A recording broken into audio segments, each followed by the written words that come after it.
Hi, good evening, everyone. Thank you so very much for joining us here today. On behalf of NIT University, I'd like to extend a very warm welcome to all the students and their parents who've taken out time and joined us for the session today. Before we go any further, I'd like to request all of you to please keep your microphones on mute and any other gadgets like your phones around you on mute as well. We've taken questions from a few of you in advance and we'll be directing that to our speaker as we go along. You're requested to type any additional questions you may have in the chat box window on the right side of your screen so that we can address them as we proceed. Our session today is titled Evolving Learning Teaching Experiences. And our speaker for today is Professor Easwaran Narasimhan. He's earned his BTech and MTech at IIT Kharagpur. After his management studies at IIM Ahmedabad, he joined NIIT Limited.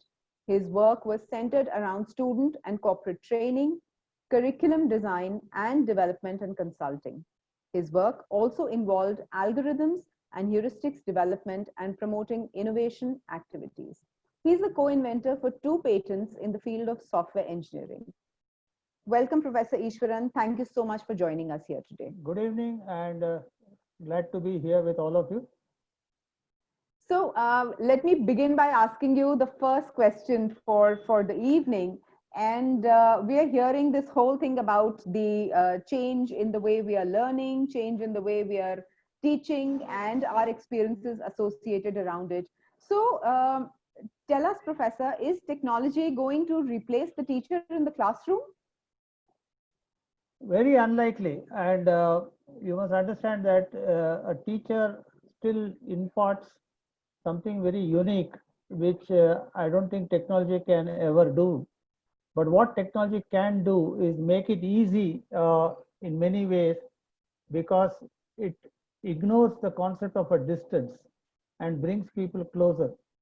In a physical environment, you do have to come to a common place and you have to see the teacher in physical form.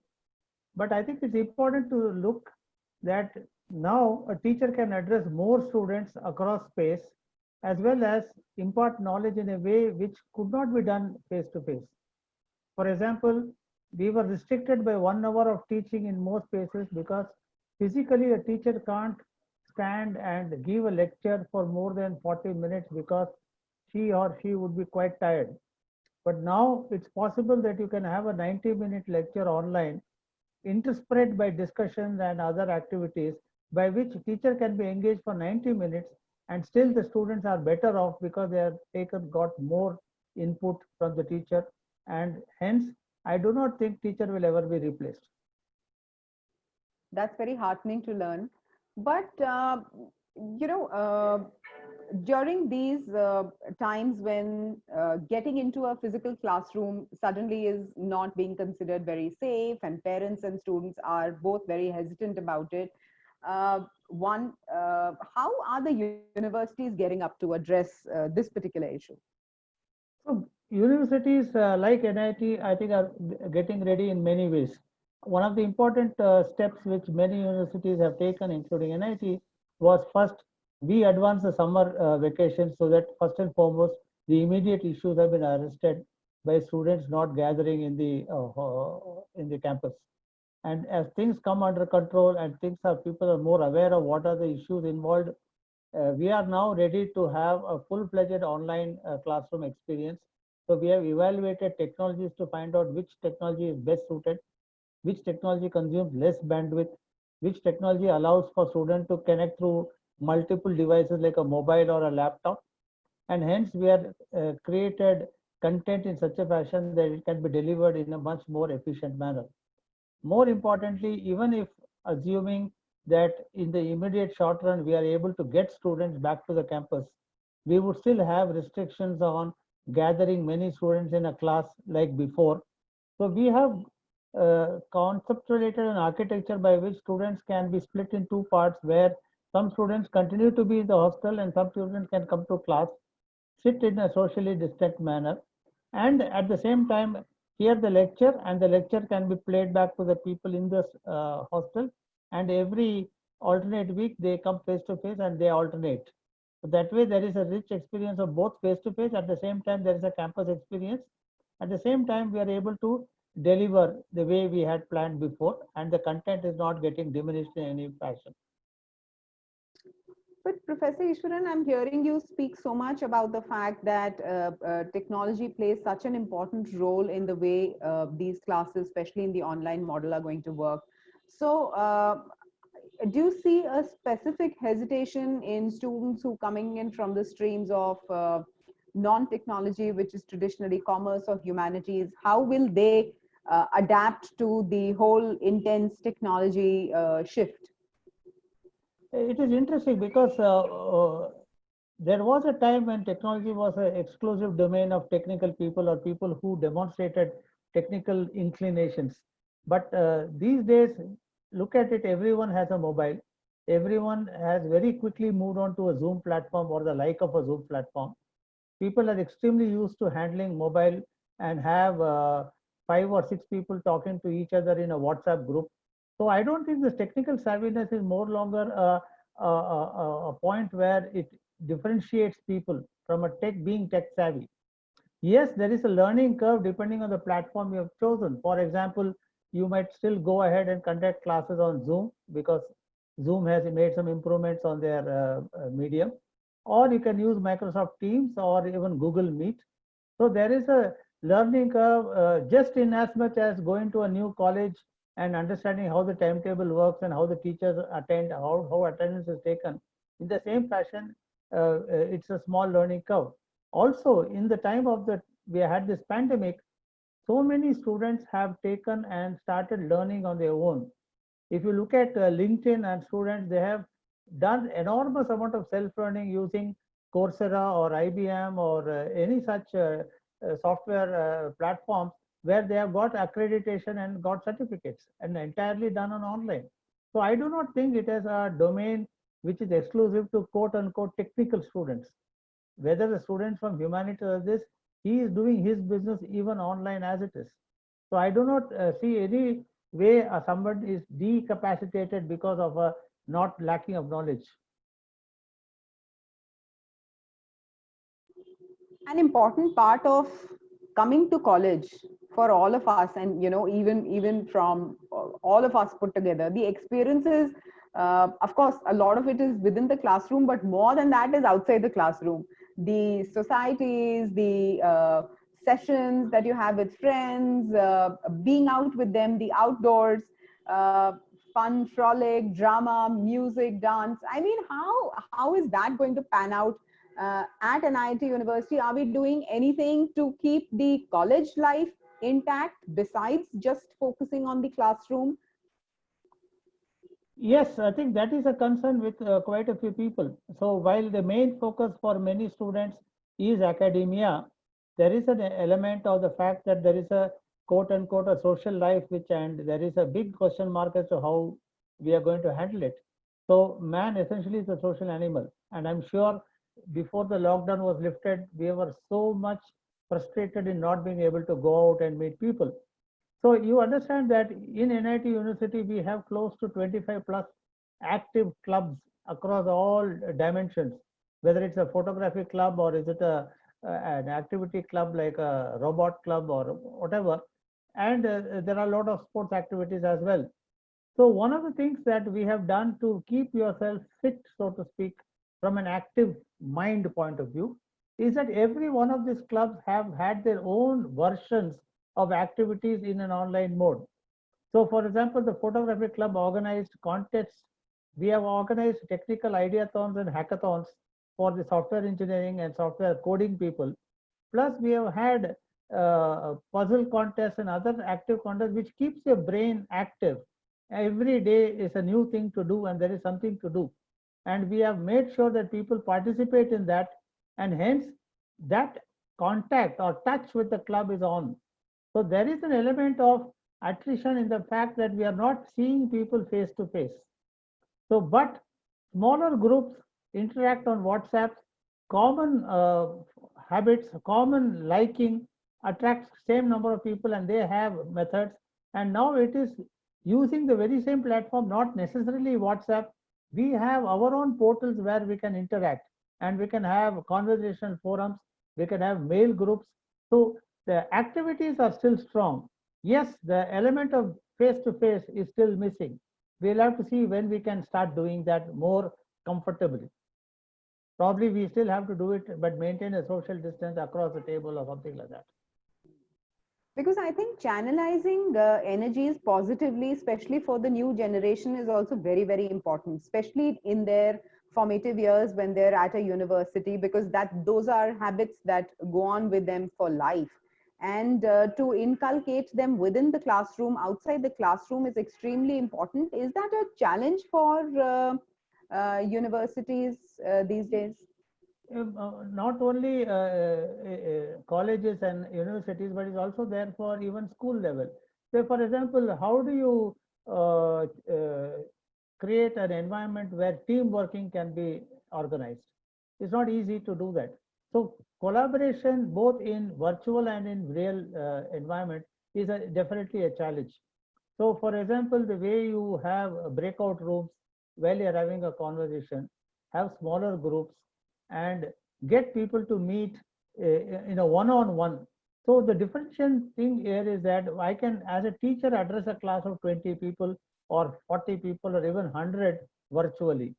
But if I have to interact with something in a more one-to-one manner, then it is possible that we organize a 15-minute discussion with each student separately, and you can have a one-to-one. It will be face-to-face, it will be over a video chat, but it will be one-to-one. The attention span of the teacher and the student is well balanced. At the same time, if students can do it, mentor to mentee in terms of senior students to junior students, that will increase. And in terms of activities, it is possible to give a set of questions, go back and work for about half an hour or 1 hour, revert and discuss again. This increases the turnaround time and it also increases the turnaround speed by which people can be focused on work and come back and share with it immediately. So I do hear you say that online a mode of delivery is here to stay, and it isn't a short-term phenomena. In all your years as an educator, as an innovator, do you really see a phenomena like this coming to an end, or will it always now going forward be an amalgamation of classroom and online, like a hybrid? So here I would probably be stepping into my opinion in some fashion. While one could technically say that, let's assume for a moment that in the next 6-7 months we are able to find a vaccine and everyone can get vaccinated, and theoretically therefore we can revert to our old way of doing things. The other way to look at it is that, on the other hand, we have a lot of market learning here. Organizations across the world have started seeing the benefit of working from home. They have seen much smaller corporate bills happening, while the expenses are now reduced in some areas like infrastructure, rent, space requirement is less. They have seen the benefit of working from home. And many of the employees are now have learned how to work from home and balance activities in the home and outside. So there is a counterbalancing effect of saying that while I would like to come back to my original way, there are also evidences to say that people will probably continue in this fashion and meet less often. So because sitting at home, the ability to manage many roles is higher. Whereas if you go to work, you had a single role of an employee. So there is a debate now still, and it is open. But my understanding of the indications are that in many ways, this online learning has come to stay. So we spoke so much about the learning, evolving experiences in learning. But what about the evolving teaching experiences? Our teachers, especially in the university context, and I'd like you to comment specifically on NIT University, are our teachers ready to upskill themselves, reskill themselves? Yes, and that is a work which we have specifically focused in the last 2.5 months. So while from nearly the holy break when students had gone home and we had asked them not to come back, we soon realized that in our scheme of things that this is going to stay. And one of the immediate things we did was recast our curriculum and syllabus and your teaching methodology in such a fashion that it can be done online. Identify parts which are going to be done easily or not so easily. Identify the platforms which can be delivered. So evaluated multiple platforms to understand how technology can help us to do this.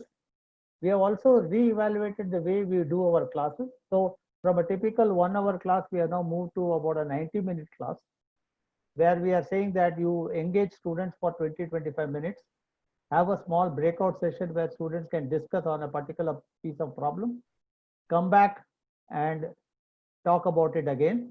So the whole cycle is completely getting changed. Going forward, what I see and happening is we will have a session starting with the questions to be asked. There will be the section where you ask questions and none of them will know the answer. And the students will be told to go and utilize the internet and any other resource which they have, come back after 15 minutes and do a preliminary analysis of the question and see what could the answers be.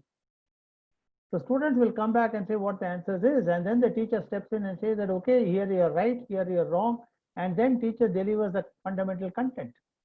And the students understand that, and there's a breakout session again where the people go and re-evaluate the questions and answers which has been done, discussed so far, and come back again, and the teacher has a closure to say, this is what we learned today, this is the question we had, and there's a reversal of the way you have taught before.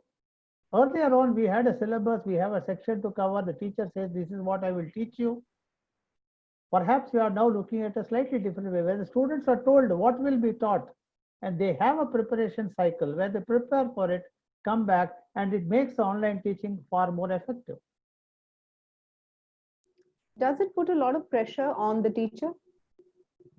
Well, the teacher has to learn, because what we are now saying is that you have to have a learning objective for every class. Whereas typically the university and colleges, we know that we have to cover a syllabus, we have a set of topics to be covered, we have to cover it in 40-45 teaching hours, and the broad syllabus is known. But there was a lot of leeway in every class, because you could have a class which ends early or ends later. But on an online thing, you are much more fixed, and every learning happens in that 90 minutes. And hence, you can supplement it with a discussion with a teacher later on. But essentially what you're doing is you're chunking the whole topic in smaller pieces, and hence the learning is more. And in the process, you discover some of them non-essential things can be removed out. And what about adapting to the curriculum? I mean, is in the Indian university context, is the curriculum ready to be adapted into an online mode? Is that going to be a change?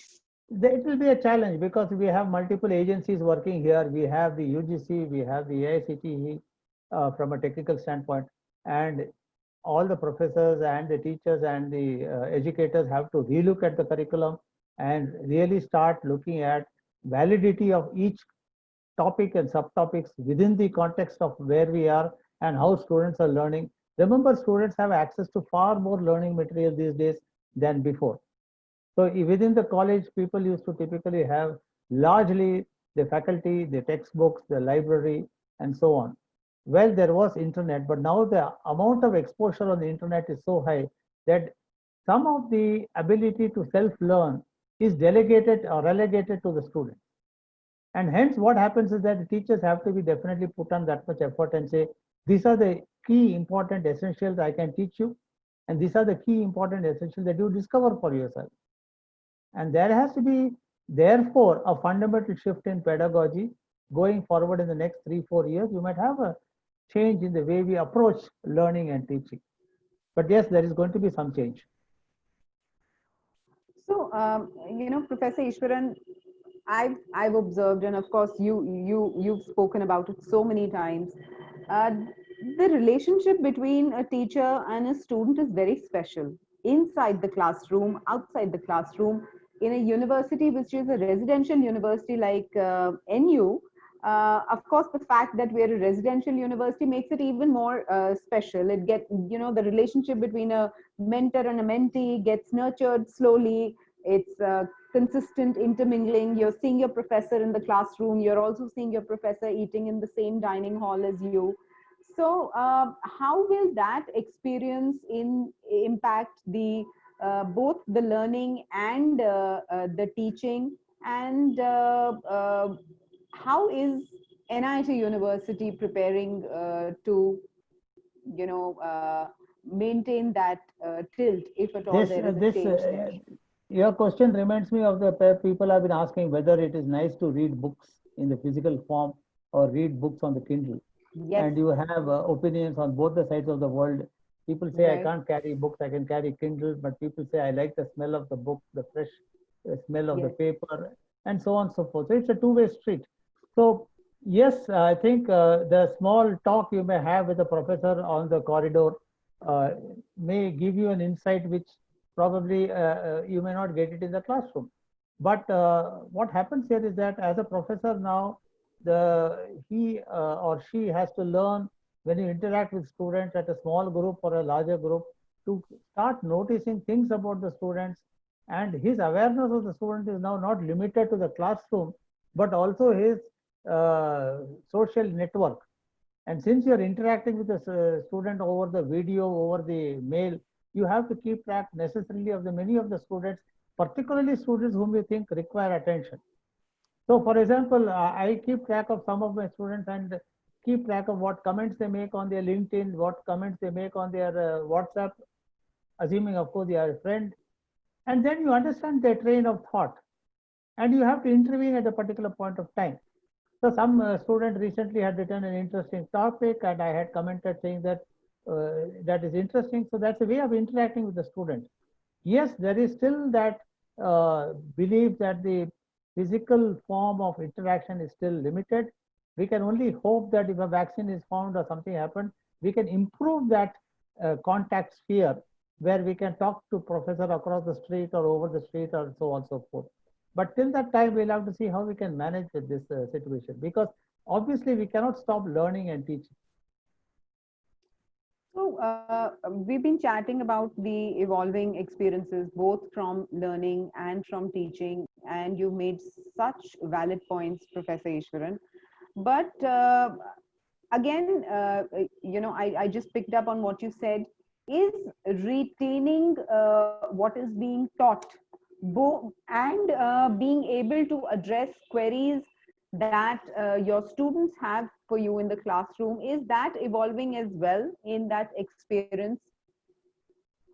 So I think that is a very fundamental change which I foresee is a personal opinion here is that so far we have learned many things because that's the way it has been done. I'll just give an example. For example, in our own lives, we know that Earth revolves around the sun.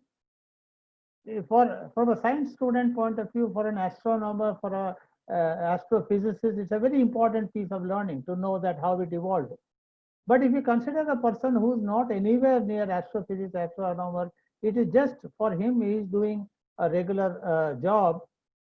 That is an element of knowledge which is not particularly useful for him. It will be great because he knows it. It's a general knowledge. But at the time, as a student, that particular piece of information doesn't carry much value for his project or his work. So what would happen is going forward, retention will get redefined. You have a problem to tackle, know everything about what to do about the problem, how to solve the problem.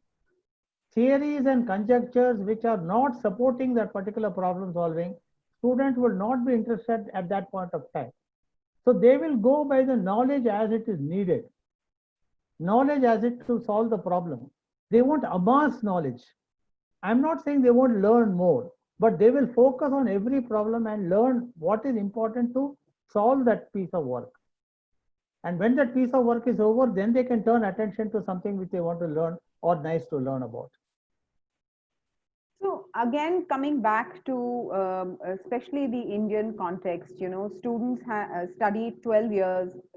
Again, I'm coming to the Indian context. In a school, they're used to being force-fed. There's rote learning. There's all of that. There's a lot of hand-holding that happens.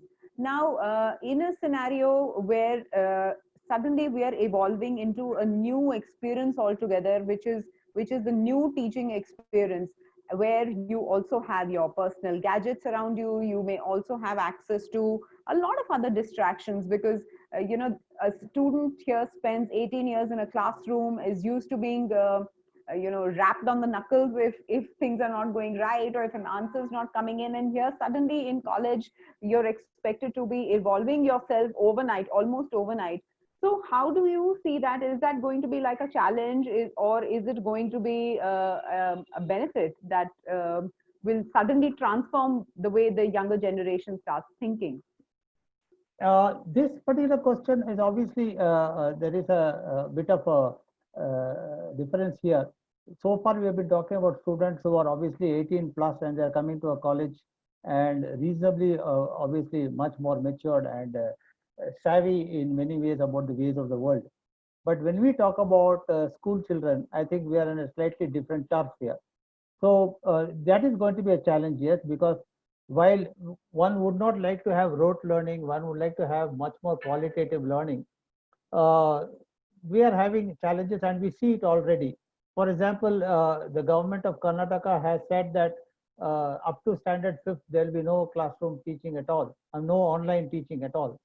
Whereas schools are now willing to teach even young school children at the rate of 5 hours per day of online teaching. That is simply bombarding them with it. So now we have two schools of thought which says that do you really have to put the students to that?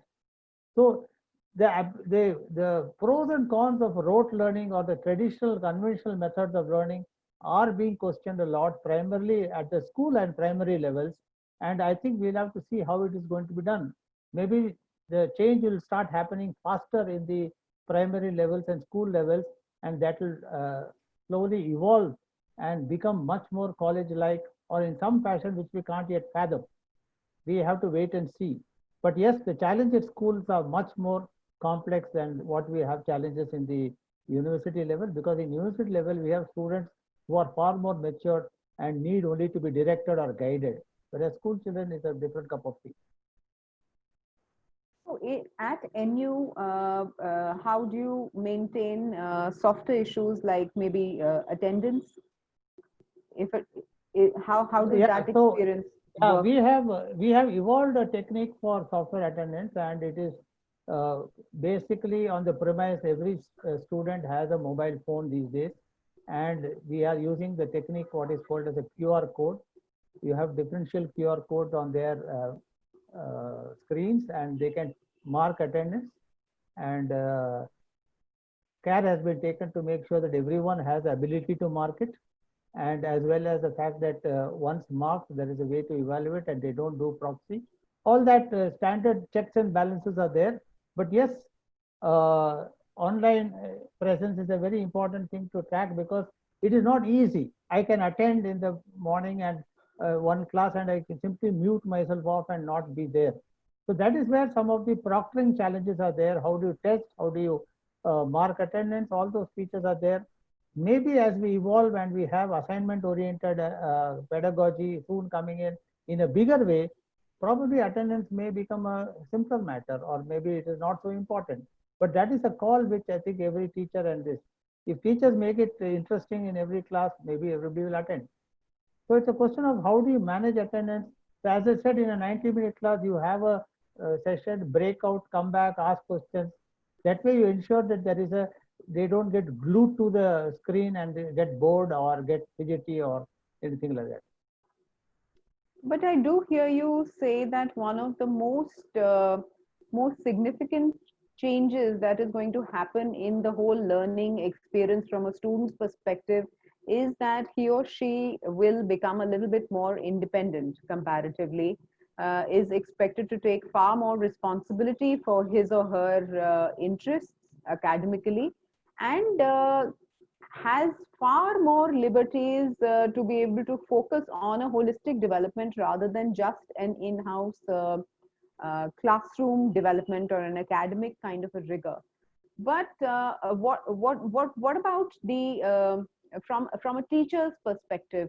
How are these changes? Are they, have they suddenly happened as a university representative? Do you see those changes suddenly being implemented, or have they been gradual and teachers have adapted to it?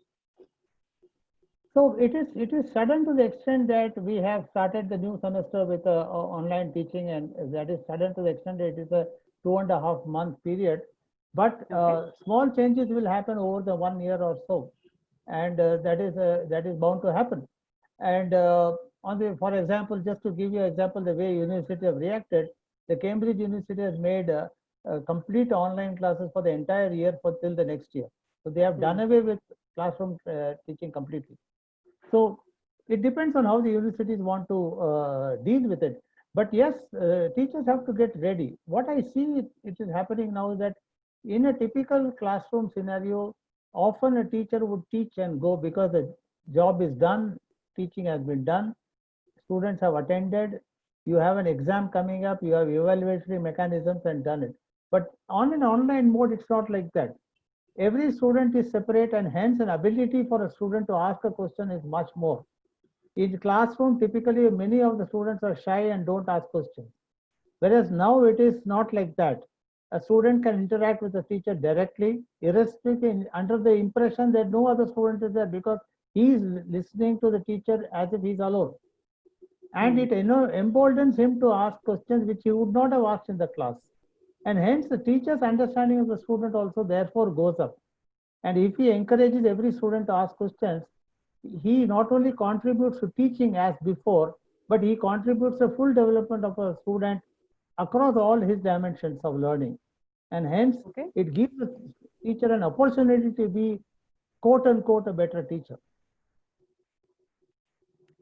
So, whilst we've been taking questions in advance, but my request from the audience is that in case they have additional questions, they can put it on the chat window so that we could address this.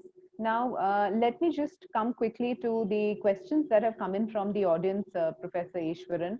Sure. So, I have Anurag from the audience who wants to know, how can we keep our mind fresh during study time to avoid negative thoughts? So, one important thing to really maximize your learning out of a session which you have online is to understand the coverage of the particular class beforehand. Do some reading beforehand. In schools, typically, when your new year is started, many students read the textbooks just for the fun of it. Not that they are going to learn anything, but they are aware and familiar with it. So if you are interested in science, you would have read the first chapter. If you are interested in English, you would have read the first chapter in English. Many students who like to learn, they read the first chapter so that when they go to the class the first day, they are aware of what the teacher is talking about. Similarly here, if you make yourself familiar with the topic the teacher is going to discuss, and that's one of the advantages of online, because you can predict what you're going to teach. And hence you can be ready for questions. You have your own doubts. You can ask the teacher and pay more attention to the class rather than busy scribbling notes, because notes can always be taken later. And in an online mode, most professors and teachers would share the deck with you if they're going to teach any material. And hence, you can actually pay attention and listen, which is a very, very important thing. If you can listen properly, you will hardly have doubts in the end. Okay. So I had Ritu in the audience who wants to know, will e-teaching give the same result as traditional teaching? Okay, this is well, about 90% of the time, your traditional teaching and e-teaching will be same. There are a few domains, there are a few situations where lab, especially in laboratories, in an IT scenario, in a computer software scenario, computers are there in the labs as well as at home, and therefore there is not much difference. But if you take a domain like a biotechnology, or if you take something like chemistry, then there are experiments which are not necessarily doable unless you physically do it. Hence, what happens is that as an immediate measure, many of the subjects where labs are involved or workshop technology, for example, involved, people are taught by seeing videos of it, of someone else doing the experiment and seeing it. It is still not the same as you do an experiment. That absolute physical feel of doing the experiment is less. But we believe that going forward, it's possible, just like you have correspondence courses and contact classes, therefore, once the situation is alleviated, we can continue to have online classes, but for the laboratory specifically, you visit laboratories, visit places where you can conduct experiments in a smaller group and finish it off, or see demonstrations and then manage it. But that small gap is there on specific areas where skill is a way of teaching and not of reading by lessons. For example, how would anyone teach you knitting? Or how will anyone teach you cutting trees? Unless you hold the axe in the hand and cut tree, very difficult. You can see videos of it also. You know the technique of cutting a tree. Unless you cut a tree, you would not know that.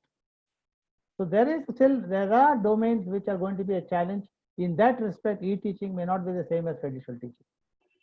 But I have seen in this last 3 months of lockdown period, people have gone in for storytelling, people have gone in for yoga, people have gone in for arts such as making paper flowers.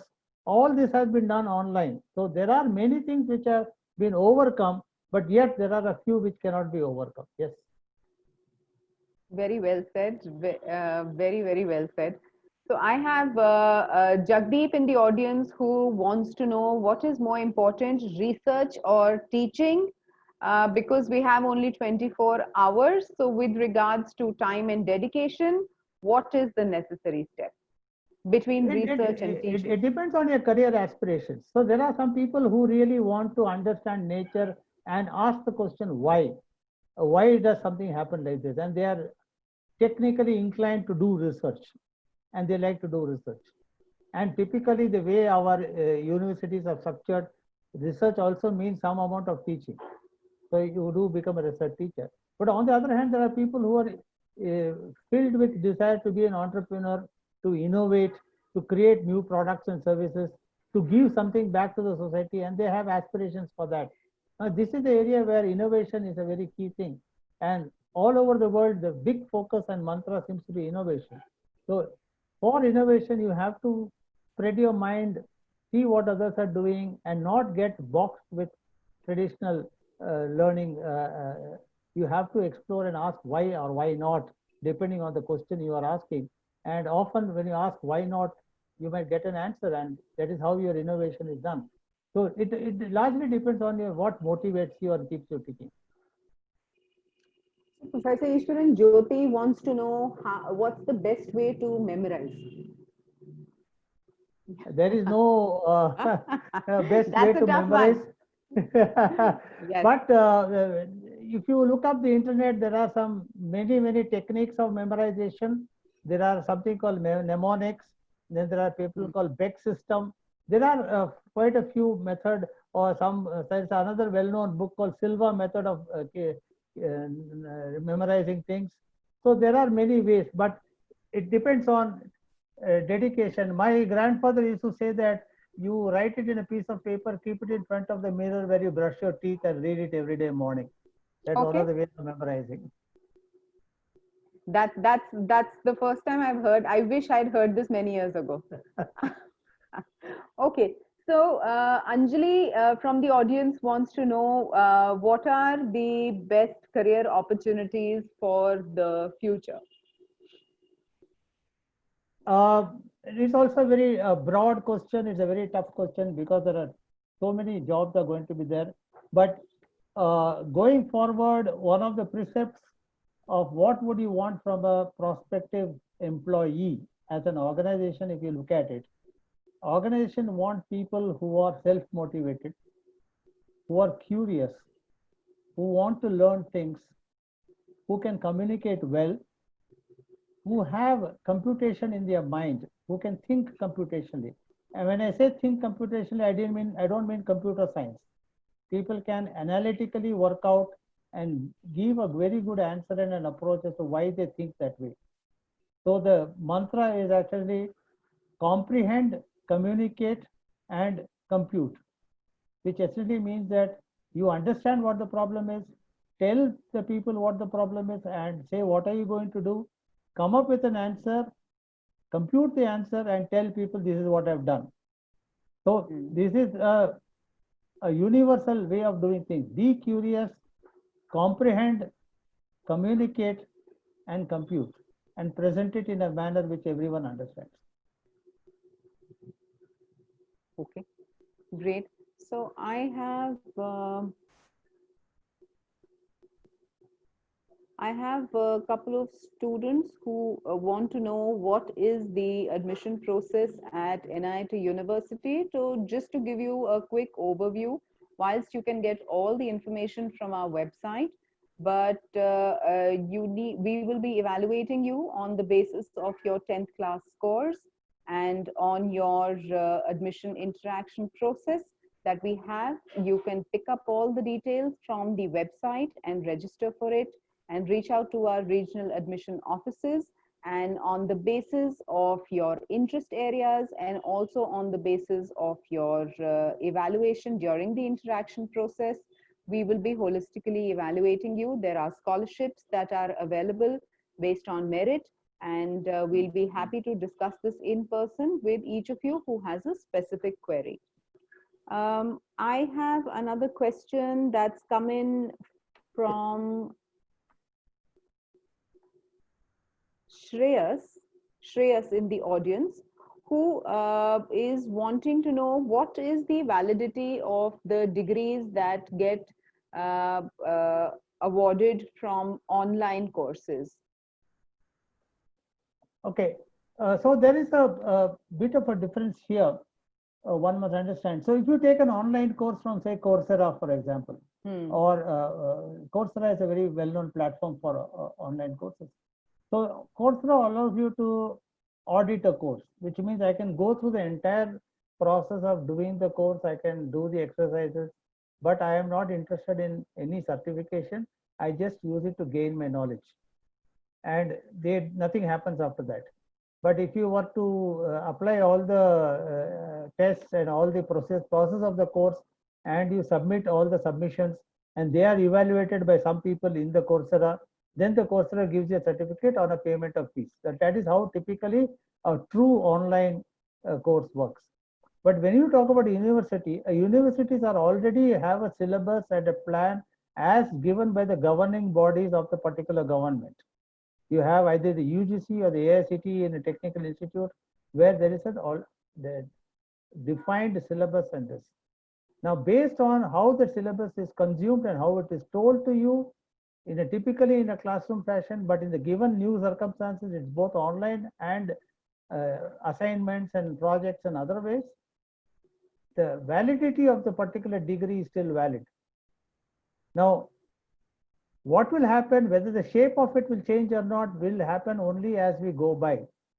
As we go by, the industries will change, they will demand differently, the universities' practices will change, the technology will change, UGC themselves will renew and relook at the syllabus and say what is valid and not valid in the new environment, and hence there could be a change.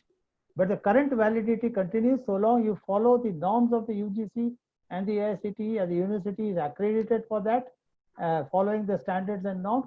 I don't see any issue of validity of the online courses, because even the industry knows that it is not your university or a university which is undergoing, it is an entirely, completely universal social phenomenon. Okay, so I have Shrey and Abhishek who are wanting to know, is computer science an essential subject in class 12 to do a BTech in computer science at NIT University? So the answer is no. We will evaluate you on the basis of 3 subjects. One of them is English, then there's physics, and then there's mathematics. And that will be the basis on which you will be evaluated if you're applying for the computer science program in BTech. Professor Ishwaran, I have Jerusha, who is wanting to know what kind of jobs can I expect after getting a computer science degree these days? See, the computer science discipline is a fairly cross-dimension, cross-domain phenomena. Almost every organization using in some form or the other computer software engineers. The sort of jobs one can really expect is it's a very wide spectrum. On one hand, you can have a completely technical job of actually sitting down and writing programming code day in and day out backend in a highly technical environment. So that could be one extreme. The other extreme is you could have based on your skills of communication and your other interests and say travel, for example, you could get into sales and marketing of computer products, which means essentially you can join companies like IBM or HP or someone and actually sell their products. Or you can be in services where you do computing services. You can have a network services. And network is a big organization. Very upcoming field these days is cyber security and network security, because many people are online. People are talking about how secure is my network. Is it fail safe? Is it future proof? Is it hack proof? Then there's a whole slew of skills required around maintaining cyber security. And of course, you could get into a computing, but with relevance to particular verticals. Like you can get into financials, you can get into marketing, you can get into production, you can get into IoT and therefore get into instrumentation and so on and so forth. The scope is very large. Okay. So I have Tejas from the audience who wants to know that he's got 90 percentile in JEE and does he have a chance at NIIT? Of course, Tejas, we'll be more than happy to evaluate you when you apply for admissions to NIIT University. We have special scholarships which are awarded on the basis of your JEE percentile, and you can look up all the details on the website and you can apply for the interaction process. We'll be more than happy to share specific details with you offline as well. Professor Ishwaran, I have just time for two last questions. And let me just quickly take one question which has come in from Raj Deepak, who wants to know that how is the placement scenario at NIT University?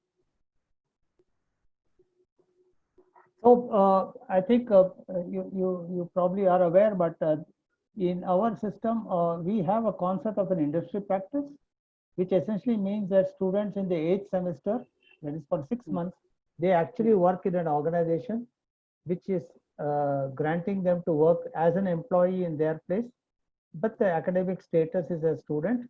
They get evaluated during the 6-month period.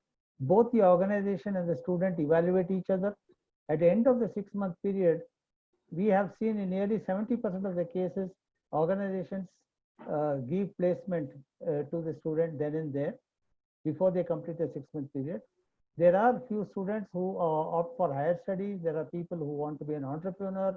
They want some people who want to work for government jobs, and they are very clear on that.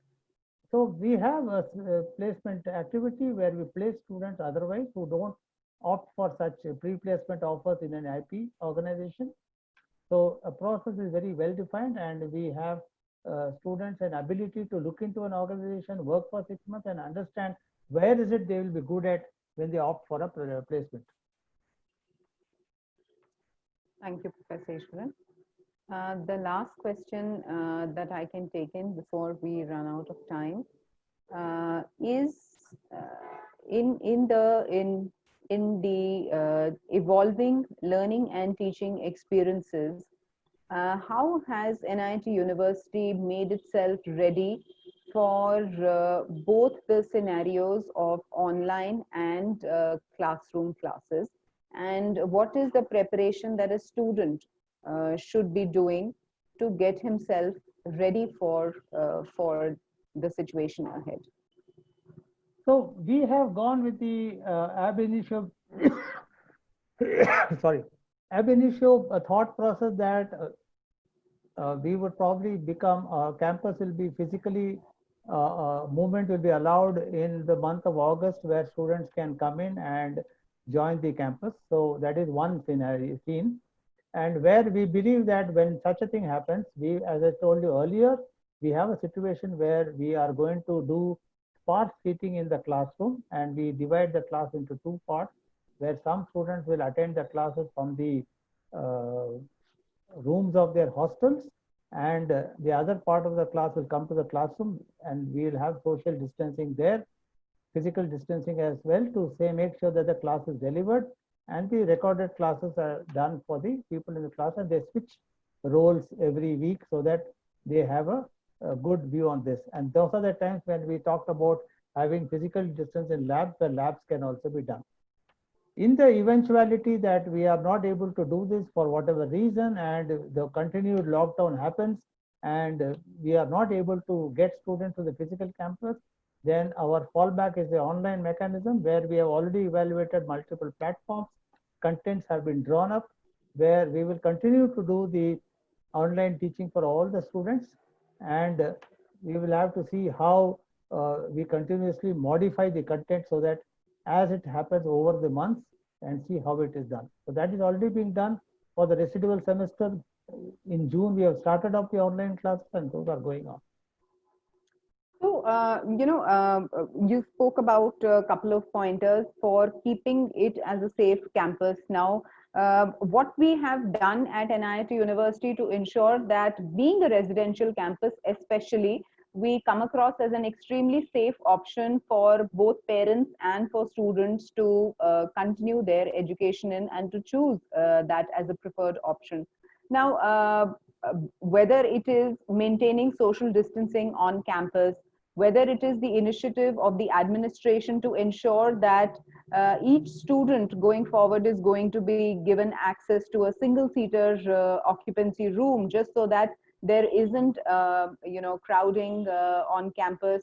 What are the other measures that we've taken? If you could just quickly highlight one or two of them. I'm just running out of time before we do your closing So I remarks. think we have established a very, very strict procedures and procedural options for doing it. First and foremost, we have a single gate pass system, where students are going to be entered, checked, verified by a local medical team to make sure that they are safe. Students coming in from contaminated zones will be also quarantined for a while, because each student, as you rightly say, are going to be in single seaters. Second thing, we have a very clear operational procedure for attending, having food in the mess, and classrooms are arranged in such a fashion that classroom layouts have been modified to make sure that students do not cluster, and uh, club activities such as gym and other activities are also modified to such an extent that there is a social space. Obviously, this means that some of the traditional sport activities might have to come down, but definitely it will be in a much more cautionary manner. Apart from this, we have security aspects of making sure that students are well quarantined. If there is a need for anybody wanting to be quarantined, we have a separate process for organizing them in separate places, as well as the fact that we have a quarantine spots and centers in both the boys and the girls hostels. And we have understanding with the local authorities to move people as and when it is required. All the people who come to the campus, whether they come through the single gate pass system, where they are secure, where they are verified for symptoms and symptomatic requirements, and make sure that they are constantly changed and monitored. Actually, more in terms of masks and sanitizing is there at all places, and every entry exits are well monitored. I think to this also the fact that not only is the entire radius around the campus at Neemrana a green zone with not a single occurrence of the pandemic. I think that also is very, very assuring, both to, I'm sure, the parents and the students. And the fact that we've also taken an administrative decision of ensuring that the fresh batch which will be coming in will all arrive at staggered dates, so that there isn't a possibility of a sudden inflow of traffic inside the campus. So that's also, I think, very, very commendable, Professor Ishwaran, and it's very heartening as a parent, as a student, to be assured that the campus is absolutely ready, especially in such disturbing times and when it's on everybody's mind. So with this, we come to the end of the session. Thank you very much, Professor Ishwaran, and also to our wonderful audience, the group of students. And we hope we've been able to resolve your queries. In case I've missed taking in some questions, we'll be more than happy to take them offline through our regional admission teams who will be reaching out to you. And last but not the least, on behalf of the entire team at NIT University, we really look forward to engaging with you even more often, and wishing you all the best in your academic pursuits, and hope to see many of you at NU very soon. All the best and good evening. Thank you very much, and best of luck to all of you.